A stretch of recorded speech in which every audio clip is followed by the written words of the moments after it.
Pozdrav svima. Evo nas malo čudna situacija, ne kuvamo, sedimo ja i moja supruga ovde, a tiče se isto kuvanja i našeg humanitarnog rada koji radimo, a tiče se ljudi obolelih od kancera, od raka u Belgiji. Naime, ja ove godine učestvujem 3. put za redom na toj humanitarnoj akciji. Humanitarna akcija se sastoji iz toga da svako ima, ko želi da učestvuje svoj tim, mi imamo svoj tim od 6 ljudi, Natašin otac i stric, ja i ona, i preko puta njenih roditelja, komšije i njegova supruga, naš 6 smo u timu i iz čega se sastoji naš rad. To organizuje se jednom godišnje u Belgiji, uglavnom je bio april ili maj, ove godine se organizuje u septembru i u njenom mestu gde je ona rođena se organizuje ta humanitarna akcija za sve ljude obolele od raka u Belgiji i sastoji se iz toga da mi kuvamo ja lično 24 sata pečem roštilj bez pauze.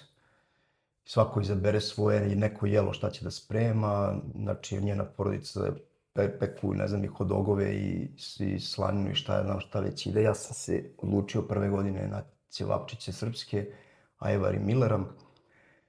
I prve godine, znači, sve što sam kupio, znači, ide, proces je takav, procedura je da sve morate sami da organizujete, tendu, na čemu ćete spremati, peći, napolje da postavite stolove za ljude koji će da sednu. Znači, namirnice sve morate da kupite sami i nemate sa naplatom ništa, naplata se naplaćuje negdje, tamo je kasa i onda dobijaju narukvice sa kojima prislone samo i očitaju ono što kupe kod vas, tako da ovi organizatori imaju uvid u to ko je šta gde prodao i koliko je otišlo od koga hrane.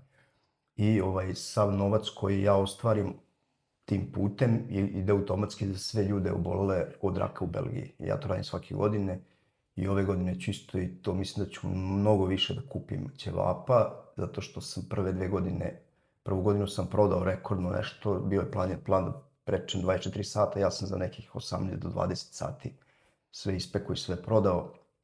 Prošle godine sam isto, mislim da sam ostao na 1 kilogram ćevapčića kad smo završili posle 24 sata, počinje ujutru u 10 i traje do sutra ujutru do 10, znači nema pauze. Zašto se radi 24 sata? Zato što rak u stvari ni ne spava, on je budan i danju i noću. I ja sam izgubio oca, umro je od raka, strica, po kome sam dao ime Draganu, Dragan. Moj stric je umro pre nego što je moja supruga ostala trudna sa njim i na našem posljednjem razgovoru ja sam mu rekao da ako budem ikada bio otac ponovo da ću mu dati ime Dragan po njemu i nakon što je on umro posle nekih 2 meseca ona je ostala trudna i naš Dragan se rodio. Sad će on isto da objasni na flamanskom šta mi radimo i to se tiče nekog našeg humanitarnog rada.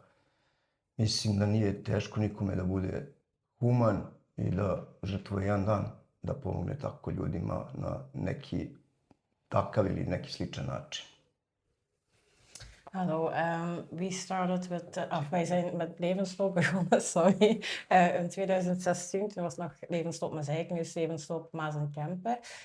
Ik ben eigenlijk gestart met mijn papa en zijn broer, omdat wij verschillende familieleden en vrienden hadden met kanker en die er ook aan gestorven waren.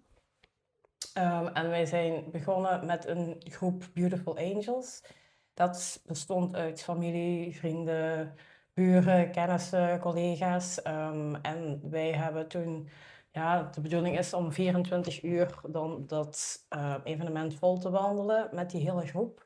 En wij dachten, we zijn toch daar, dus wij zijn toen beginnen denken om nog wat extra geld in te zamelen. En toen zijn wij daarbij gekomen om hotdogs te verkopen. Naderhand zijn er nog spek en eieren bijgekomen. En sinds dat ik Dalebor ken, zijn het Servische hotdogs geworden met cevapcici en ajvar en mileram. Ja, en dat gaat dit jaar door in september. En de opbrengst daarvan dat gaat integraal naar de Stichting tegen Kanker. Deze jaar is in september, maar vroeger was altijd april of mei. Ja, april, mei, juni. Deze jaar is eerst maal in Mazeik. Eerst in Mazeik ook zo, ja. Ja, da, zaboravio sam kažem da se ta humanitarna akcija zove Leven Slop, Hodaj za život. Takođe, svi timovi, uglavnom je velika trim staza i uvek je neko iz tima, svi imaju svoje majice u bojama od tima. Naš tim se zove Beautiful Angel. For our team, ja. I uvek je neko od našeg tima na toj stream stazi i takođe šeta. Znači, ljudi tu šetaju 24 sata, samo se smenjuju. Znači, dolaze ljudi koji su takođe oboleli od raka sa familijom, dovedu ih i pričamo sa njima i družimo se iza njih na kraju krajeva i kuvamo i to radimo i sav taj novac na kraju krajeva ide za te ljude da im pomognemo. Ja, eto, jedan dan u godini mogu da odvojim, to je u stvari 24 sata da pečem roštilj za te ljude i priprema jedan dan tamo da postavimo tende i sve to. Tako da ove godine ćemo napraviti video, bit će video naše kuvanja na tom dešavanju i na toj humanitarnoj akciji. Tako, eto, želim svima da kažem da ako možete, pomognete nekome, nebitno, prvom komšiji, ko je star, ne može, ili kao što mi radimo, ova humanitarna akcija, znači nekoga ko je oboleo od raka. Ja lično da kažem, da li je lako da se peče roštilj 24 sata bez pauze? Nije lako. Da li se osjećam bolje? Da, kad to završim i kad se probudim sledeći dan, se osjećam baš dobro, zato što znam da sam učinio nešto dobro.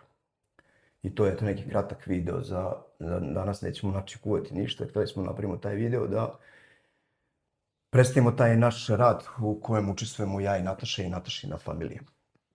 Tako da, hvala vam na svemu, hvala vam na podršci, hvala vam na praćenju i vidimo se neki drugi put. Ćao.